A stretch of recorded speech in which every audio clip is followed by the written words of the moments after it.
Muy buenas noches y bienvenidos a todos a este especial de Soria en Serio aquí en Canal 9 Soria, en el que nosotros queremos acercarnos un poquito hasta la figura de un ponente que vamos a tener mañana aquí en la ciudad de Soria, en una serie de dos conferencias, dos ponencias que van a tener lugar en el Palacio de la Audiencia, en la ciudad de Soria, y que, bueno, pues a través de Caja Rural van a poder disfrutar. En primer lugar, estudiantes de cuarto de la ESO, y ya por la tarde, eso será por la mañana, por la tarde pues ya turno para el público en general.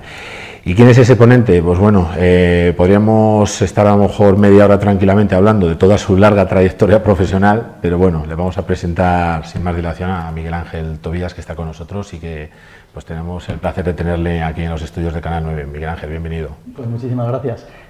¿Sabes? La gente tiende a pensar que cuando dicen un currículum muy largo de alguien, ¿no?, la persona se siente bien, pero tiene una doble lectura. Quiere decir que ya se ha hecho muy mayor y que, claro, ya le ha dado tiempo a hacer muchas cosas, ¿no? Así que mejor lo dejamos así. Yo estoy empezando porque todos estamos empezando, siempre. A mí me da también la sensación muchas veces de que, claro, el currículum es una cosa que está abierto. Parece que uno cuando lee un currículum ha cerrado etapa y no es así, ¿verdad? Y además, bueno, y ni siquiera, ¿no? Porque además es verdad que cuando, hoy día, ¿no?, que es verdad que la vida, ¿no?, de las personas que tienen una proyección pública, por la razón que sea, suele ser bastante pública, pero yo, cuando hay alguien que me dice, que me pasa de vez en cuando, ¿no?, que me dicen, me sé toda tu historia, me sé toda tu vida, digo, no te equivoques, digo, solo sabes lo que yo he querido hacer público. O sea, hay mucho más Miguel Ángel Tobías, ¿sabes?, detrás de las cosas que públicamente se saben, obviamente, que he hecho, como hay detrás de cada ser humano. Incluso de uno mismo, Miguel Ángel, ¿tú cada día te redescubres un poquito más? Es que si no estamos en constante evolución, quiere decir que estamos involucionando. La vida es un proceso, ¿vale? Es como una cinta transportadora en la que vamos hacia adelante, hacia adelante, hacia adelante, hacia adelante, y que no se puede detener. Entonces, aunque uno se quedase parado, ¿vale?, la cinta va a seguir hacia adelante, aunque de repente esas páginas se queden en blanco. Pero yo intento ser consecuente con esta idea, ¿no?, de que la vida hay un cambio permanente, estamos en permanente cambio. Tanto es así que lo único que no cambia en el mundo, en la vida, es el cambio eterno y permanente. Si somos conscientes de esto, pues no nos cerramos, ¿vale?, a nada. Yo no me cierro a nada. Entonces, es decir, efectivamente, un currículum lo único que plantea es lo que uno ha hecho desde este momento en el que tú lo estás contando hacia atrás. Pero fíjate todo lo que queda por delante por hacer. Y la verdad que no cerrarse a nada, porque vamos, desde el inicio, como decías también, de la carrera profesional, de la trayectoria profesional, hasta el día de hoy, la evolución ha sido muy diferente, a diferentes formatos, a diferentes aspectos de la vida y del mundo, porque claro, bueno, además de como cara conocida también y como pues llevar al frente de Españoles por el mundo, y tantos proyectos, como director, como productor, como periodista, imagino que, claro, esa evolución parte de uno mismo, pero también de lo que va conformando el camino, ¿no? Bueno, indiscutiblemente. Y además me divierte mucho una frase. Yo pasé consulta durante años de nutrición y entonces siempre digo, porque todos tenemos un pasado, ¿no? Como si, que es eso previo, digamos, casi al currículum, ¿no? Fíjate que ahora estamos en un momento, y de hecho las personas que tenemos, digamos, más de 40 años, de una manera muy marcada, es decir, nosotros hemos tenido vida y una trayectoria antes de Internet y de las redes sociales. Y claro, parece que lo que no está en Internet o en redes sociales es que no ha existido, pero no es verdad. Es que hubo un tiempo en que nosotros vivíamos donde eso no estaba, ¿no? Pero de hecho yo empecé en televisión hablando de salud y haciendo programas de salud, primero como colaborador y luego he dirigido y presentado programas de salud en todas las cadenas de televisión de este país. O sea, quiero decir que efectivamente me pongo a pensarlo y digo, han sido muchas cosas, cosas muy diversas, pero yo aprovecho siempre este mensaje, ¿no?, cuando me dicen, Miguel Ángel, has hecho cosas muy diversas, dirigir programas de radio, etc., etc., y siempre lo utilizo para enviar un mensaje muy importante a todas las personas que me ven o me escuchan, ¿no?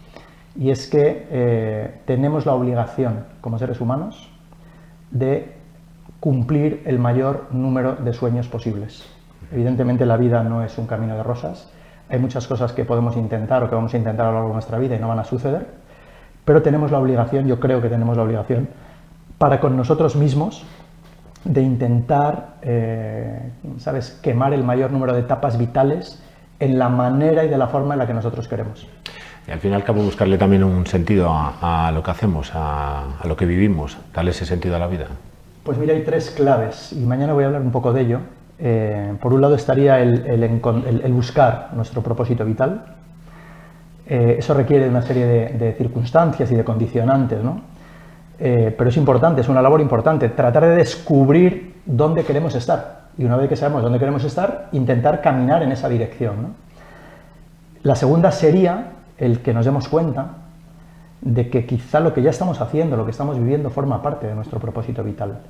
Pero si tú no lo sabes, lo que hay es ansiedad, lo que hay es frustración, porque tú en tu fantasía dices, a mí creo que me gustaría otras cosas, aunque no sé qué, pero si yo te ayudo a que tú descubras de que lo que tú estás haciendo forma parte de tu proyecto vital, es maravilloso, porque le hemos dado la vuelta al paradigma y lo que es angustia, ansiedad, infelicidad, se convierte, ¿sabes?, en algo luminoso, en algo que, con lo que tú te sientes satisfecho. Y por supuesto la tercera, que es la más complicada, ¿no?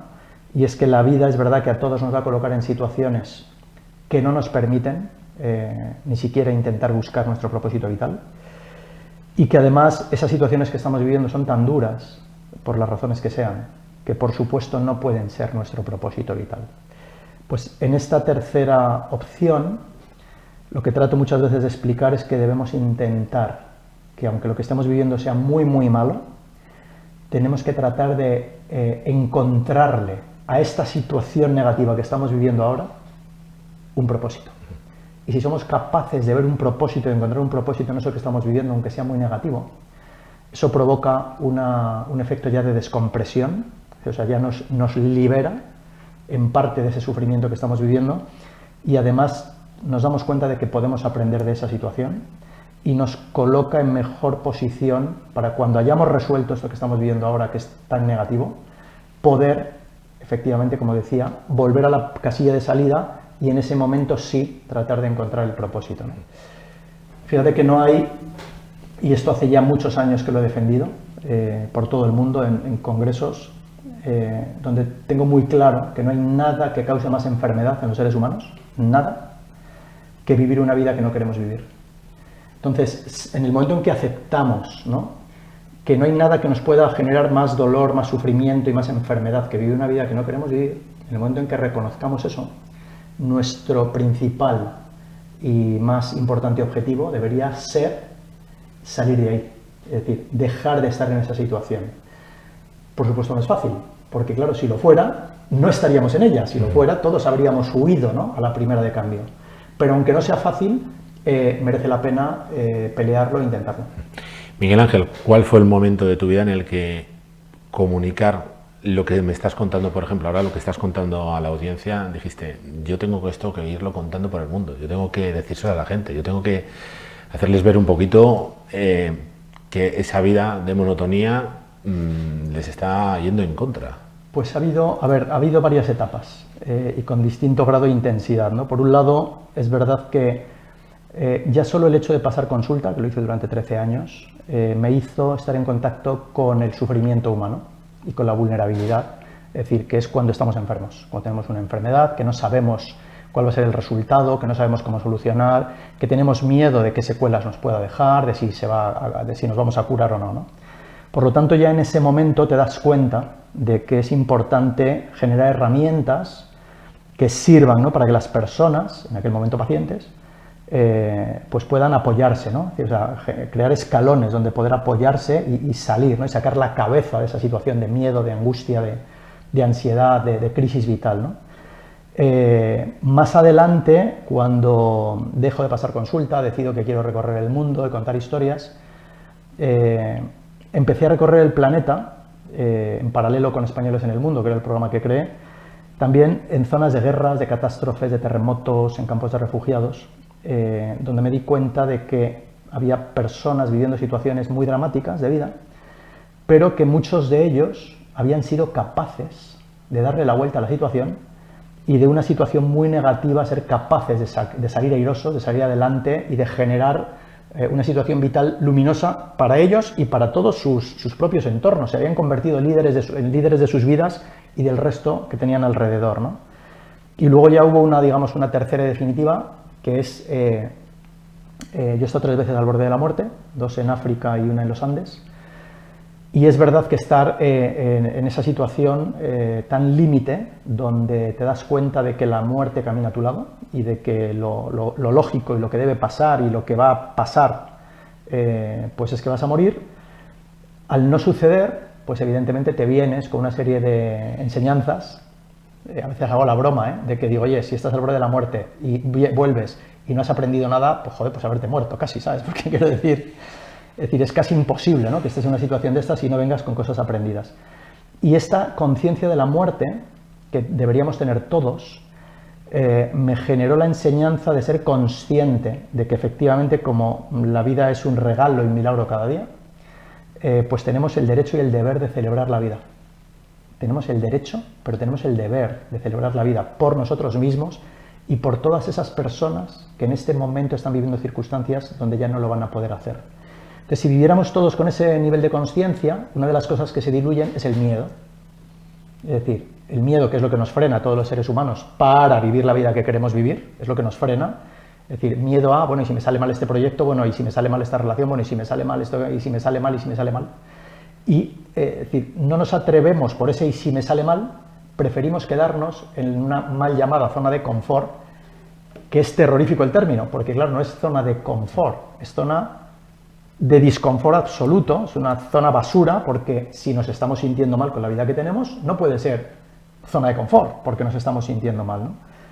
Pues me doy cuenta de que solo, y comprendí que solo siendo capaz de saltar al otro lado del miedo, es donde vamos a poder vivir una vida como que yo llamo con mayúsculas. Que no tiene nada que ver, esto no tiene nada que ver con tener proyección pública, no tiene que ver, esto, es decir, el éxito no tiene nada que ver con lo material, no tiene que ver con el dinero, no tiene que ver con el reconocimiento, o sea, esto es un cuento, esto es un teatro. O sea, el éxito tiene única y exclusivamente que ver con que seamos capaces, que consigamos hacer las cosas que nosotros sentimos, y que esas cosas que conseguimos hacer nos generen paz interior, que es la clave, y además esas cosas sirvan para que mejore no solo nuestra vida, sino la de los que tenemos alrededor. Y eso es el éxito, pero hay que atreverse. Una frase que también escuchábamos dentro de ese trabajo, el camino interior, que hablaremos también, por ejemplo, a David Meca, que escuchábamos una frase similar también con el tema del éxito, pero también estabas hablando precisamente del miedo. El miedo, algo que parece tan intrínseco a la evolución de supervivencia, de que un organismo, un ser humano, necesariamente tiene que tener ese miedo para poder conservar la vida, y sin embargo, por otro lado, la evolución tiene la valentía de dar el paso contrario a lo que se hace habitualmente para dar esa evolución. ¿Cómo esos dos antagonistas pueden convivir y cómo podemos derribar uno con el otro, pues sabiendo que el uno quiere también sobrevivir? Claro, que quiere estar presente. A ver, muy fácil.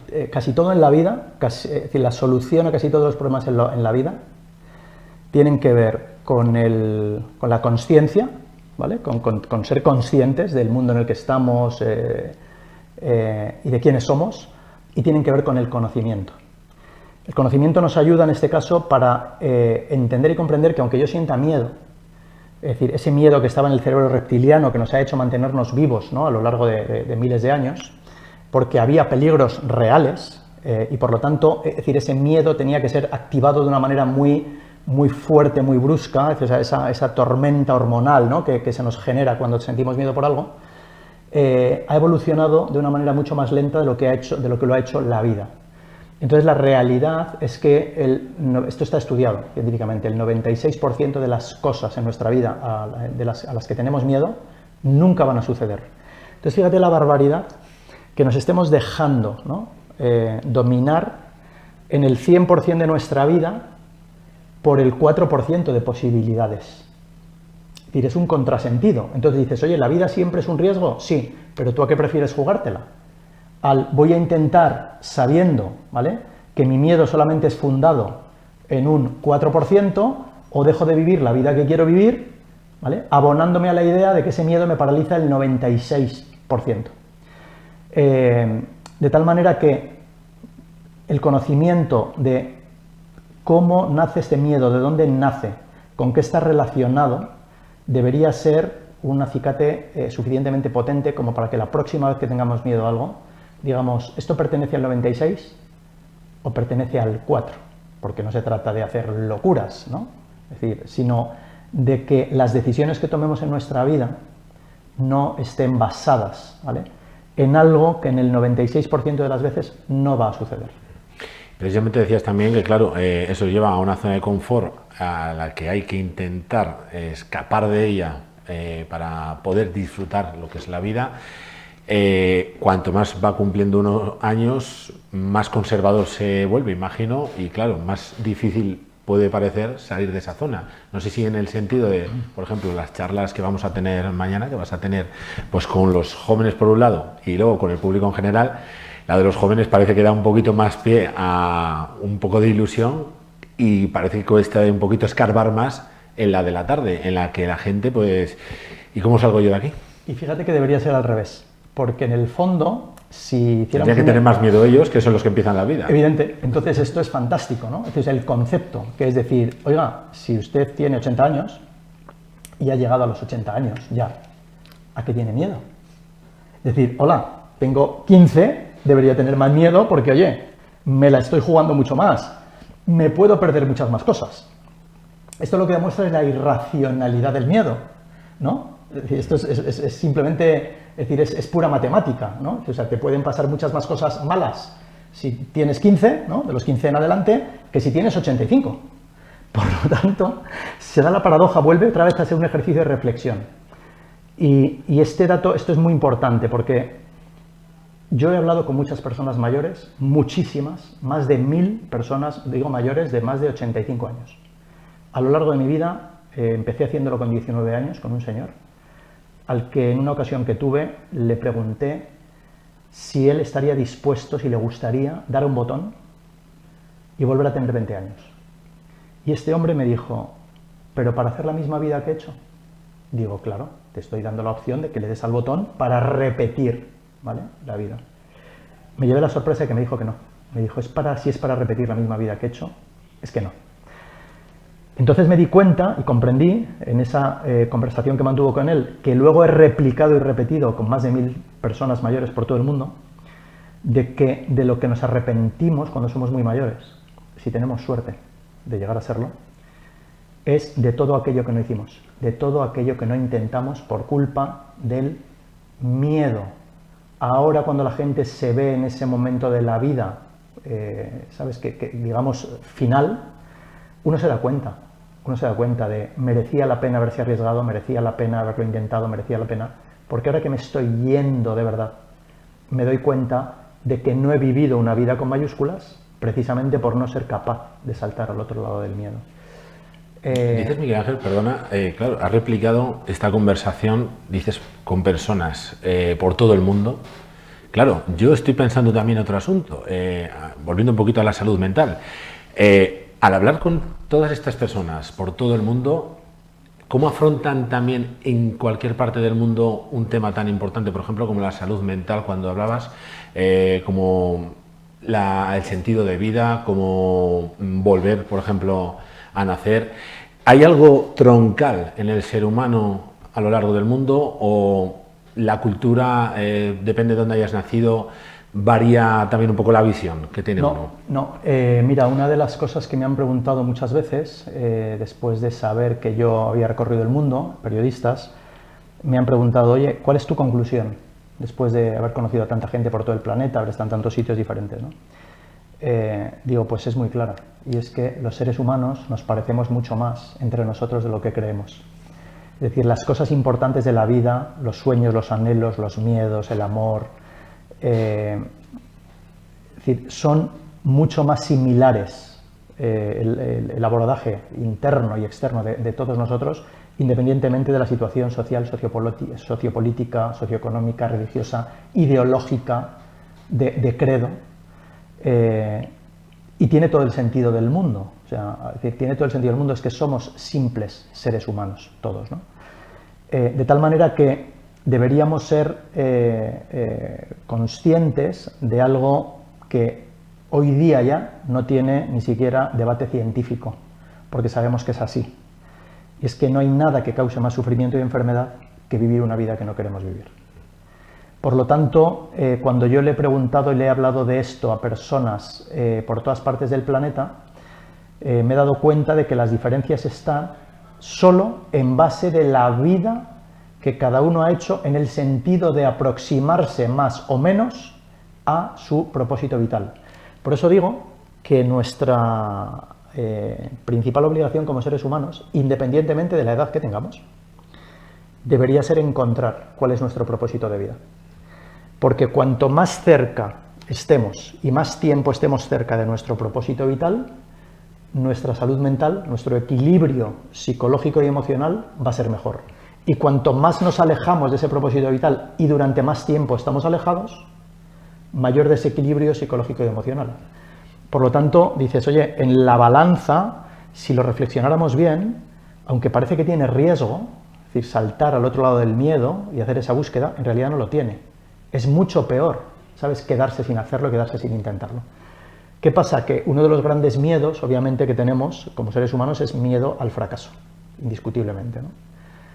Cuando, otra vez, por falta de reflexión, no somos conscientes de que no hay ningún tipo de frustración, ninguno, si tú intentas hacer algo con todo tu amor, tu pasión y tus fuerzas y no lo consigues. No hay frustración. La frustración viene cuando uno no lo ha intentado. Y la frustración, al cabo de los años, y el dolor y el sufrimiento que genera, es por no haberlo intentado.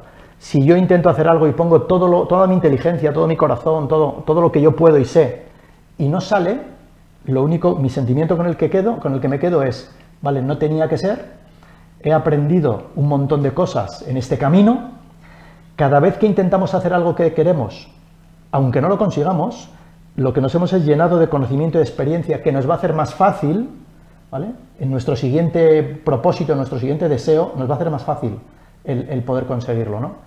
Entonces, esto lo he visto de una manera muy, muy, muy clara a lo largo y ancho del planeta, de que las personas que tienen un propósito de vida, es indiscutible, van a tener paz interior y van a tener un equilibrio psicoemocional que cuando no se sigue ese propósito vital no se tiene.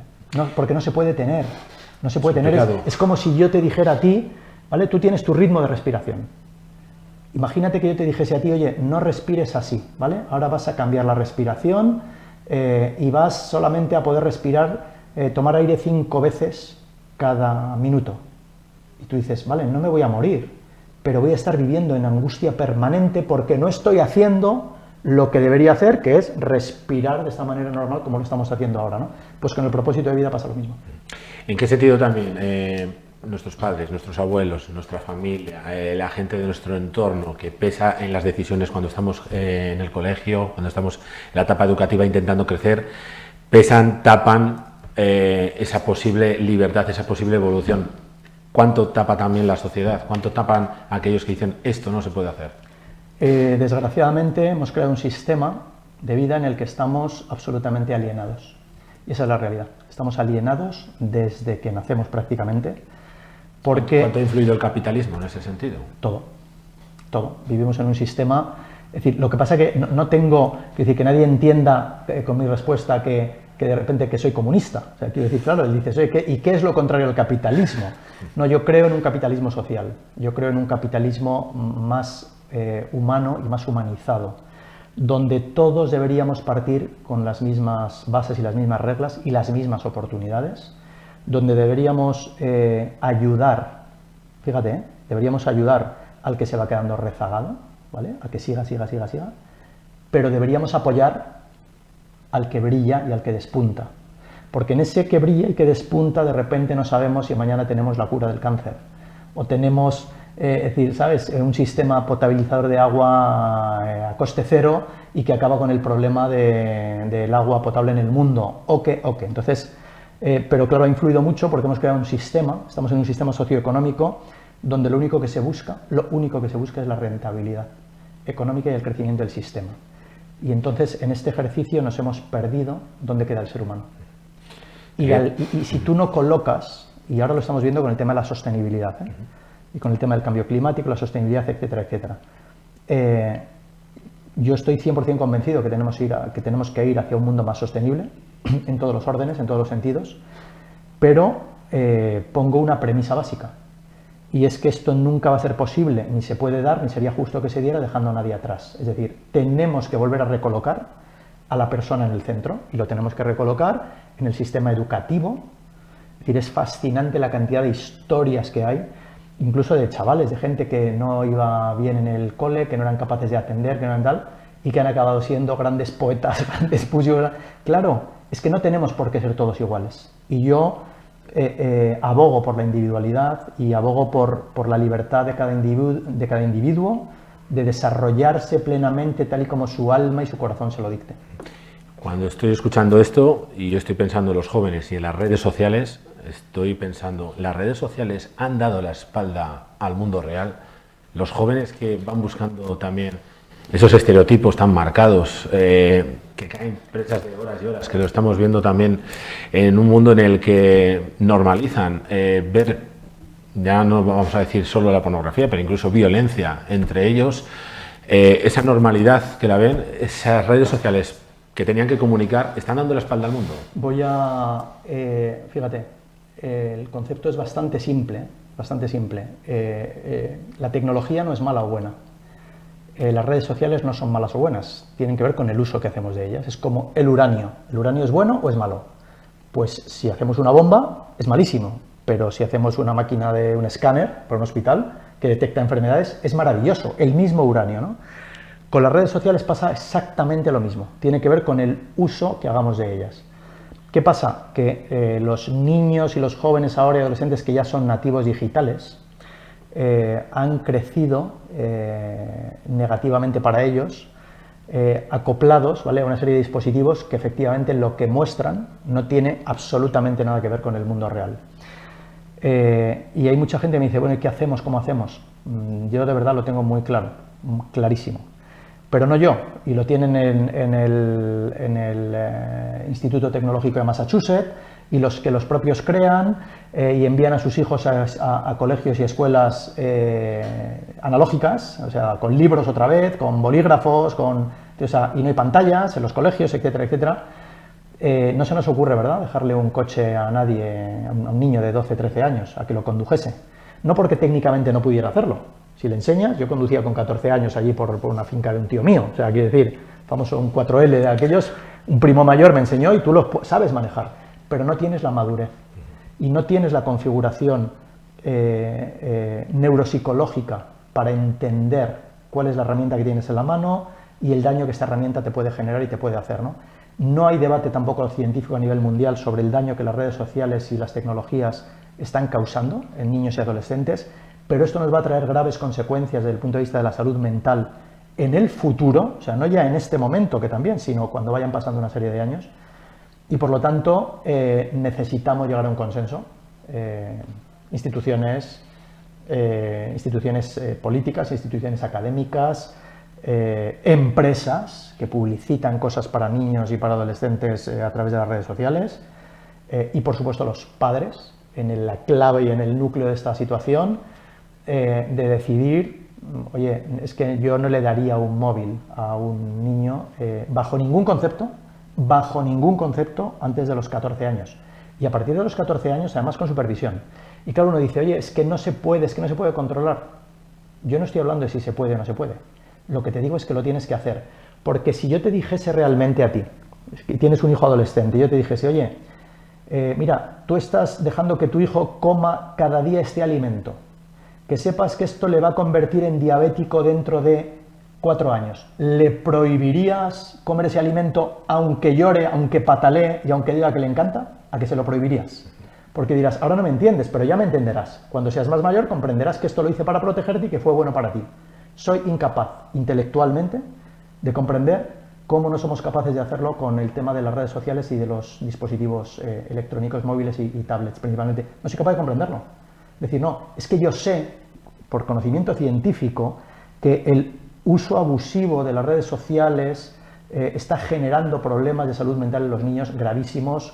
No hay más que ver las cifras de intentos de suicidios, el tema de la anorexia, es decir, un montón de trastornos y otros que se quedan ahí, es decir, o sea, como ocultos, pero que van a dar la cara dentro de 5, 10, 15 años.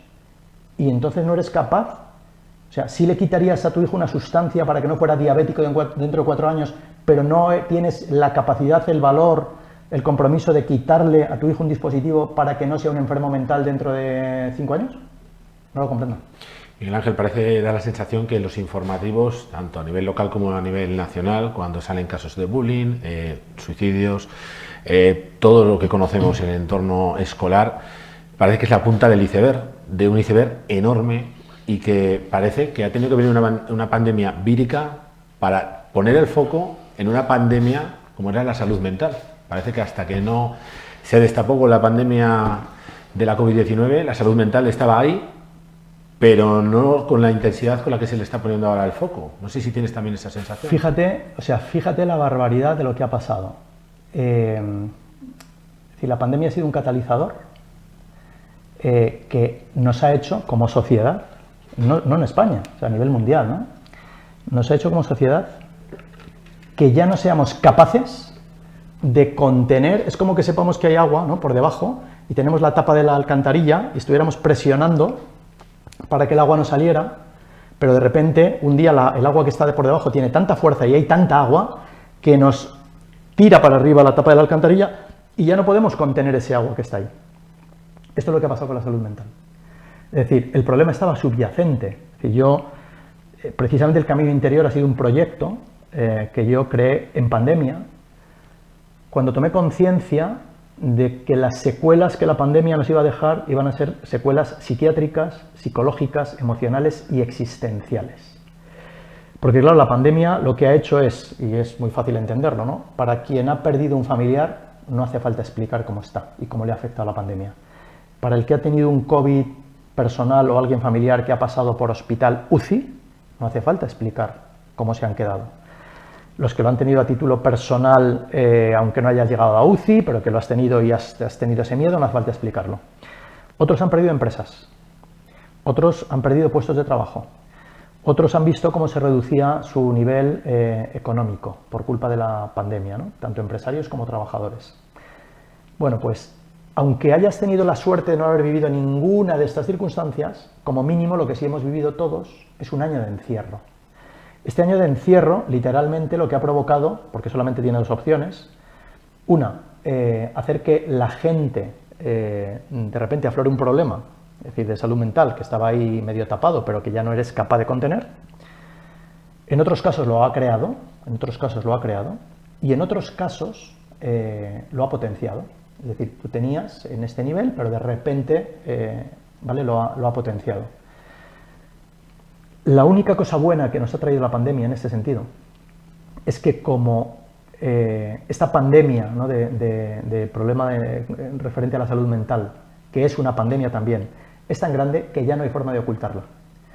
Y claro, al no haber forma de ocultarla tiene un efecto positivo. Y es que algo que antes para mí era mucho estigma, el pensar que yo, ¿vale?, que me siento mal, que siento ansiedad, que siento angustia, porque esto me pasa a mí, porque yo te veo a ti, pero como callabas, yo pensaba que esto solo era yo el que se sentía así, y tú callabas porque como yo callaba, tú pensabas que solo te sentías tú así, y el otro, pues ha llegado un momento donde nos hemos mirado a los ojos y nos hemos dicho, oye, yo me siento así, tú dices, es que yo también me siento así, es que yo también me siento así. Las cifras no engañan.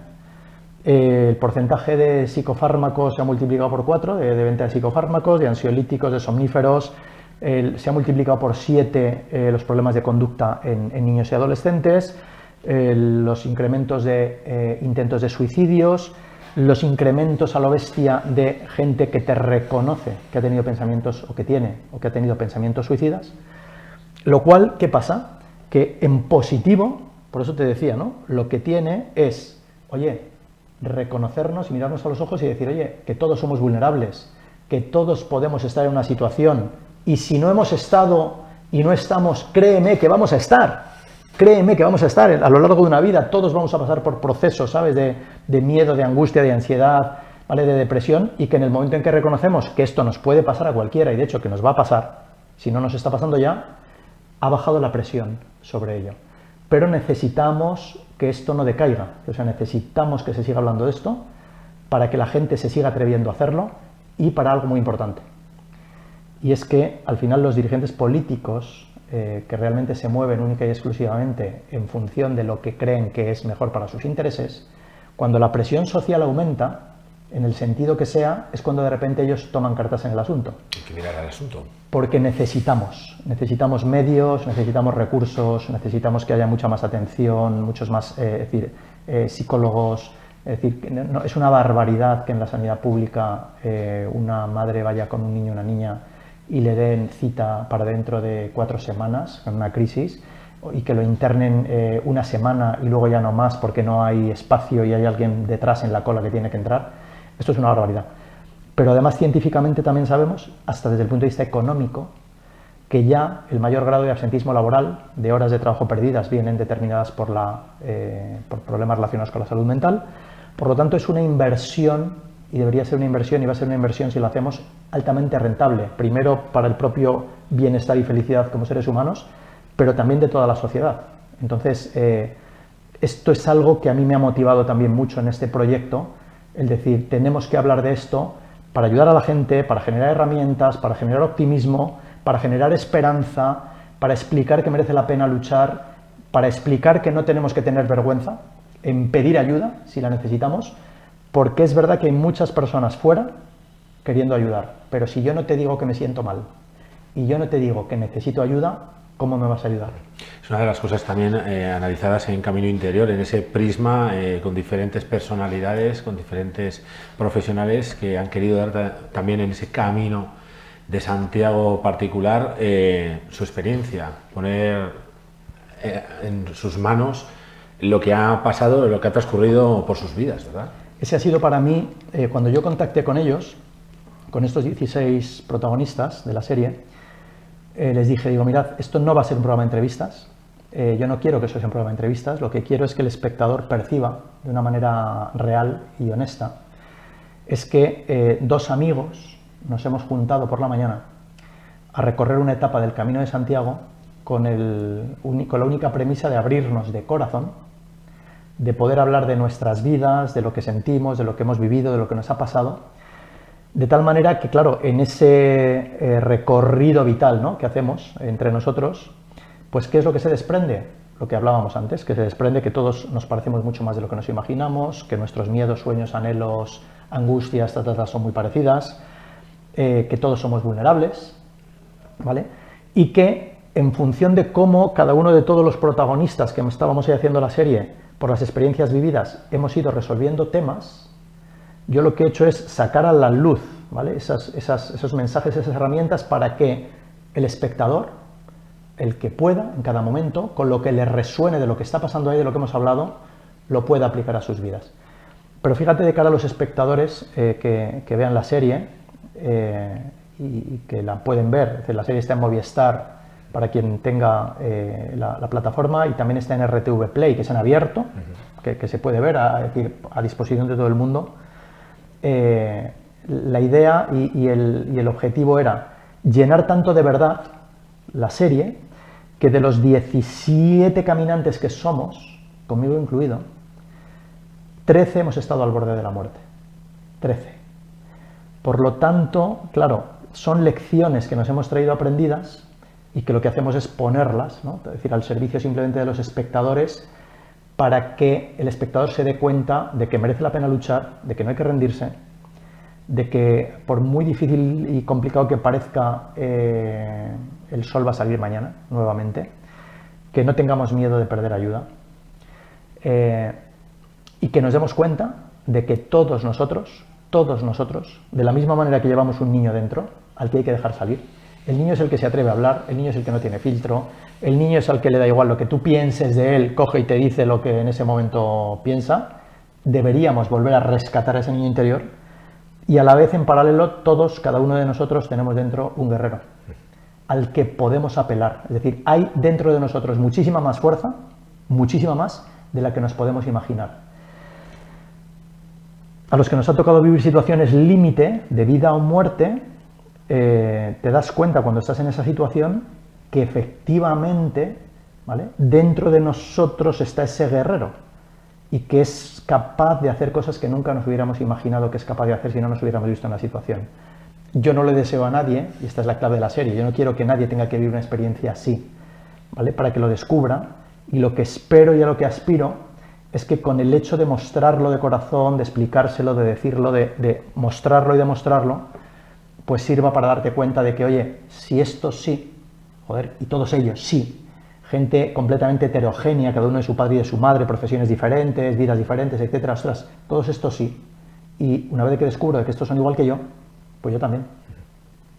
Miguel Ángel, yo creo que con lo expuesto queda claro por qué hay que ir mañana a escucharte, pero sí te quería preguntar también por qué habría que ir a participar, porque también parte dentro de la ponencia dejas un poco de entorno abierto a que la gente pues pueda también manifestar un poquito pues situaciones personales que las que quieran compartir. ¿Por qué? Sí, las dos, es decir, ¿Por qué cuesta tanto la sesión... Es una cosa que nos cuesta a todo el mundo barbaridad, y más en ámbitos a lo mejor quizás tan cerrados o tan minúsculos como puede ser en una ciudad como Soria, en el que, o localidades más pequeñas, bueno, pueblos, en realidad tan, en los que a veces tan expuesto, ¿no? Se expone uno tanto.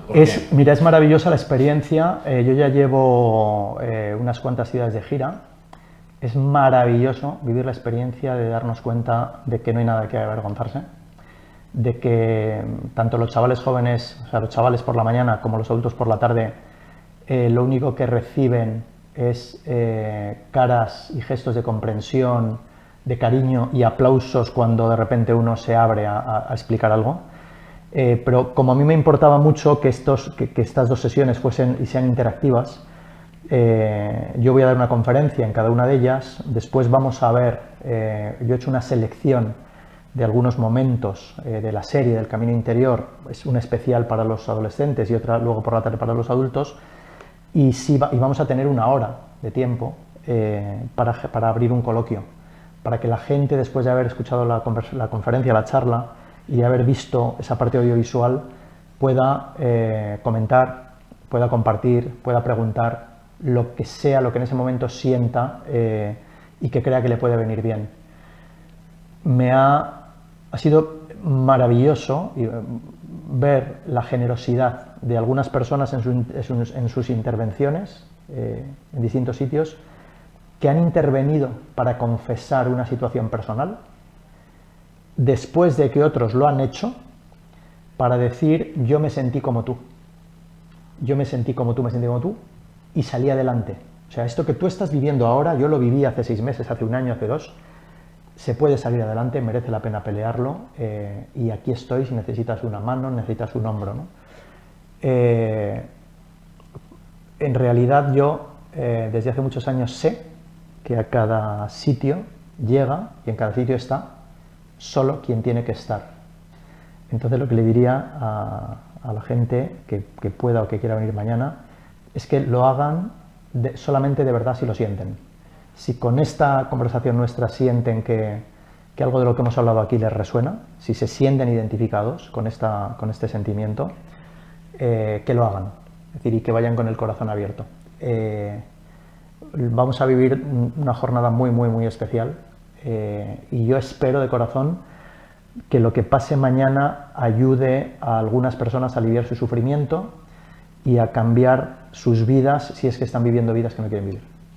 Yo estoy convencido de que va a ser así, al igual que estoy convencido de que en esta entrevista, cuando uno se siente cómodo hablando, se nota, y la verdad es que sería interesante también el que me pudieran medir el nivel de tranquilidad que tengo ahora mismo hablando con Miguel Ángel, porque la verdad da mucha conciencia de la situación global, de la situación de la salud mental, de la situación por la que va pasando cada uno, o que, como decía muy bien Miguel Ángel, puede pasar a lo largo de su vida.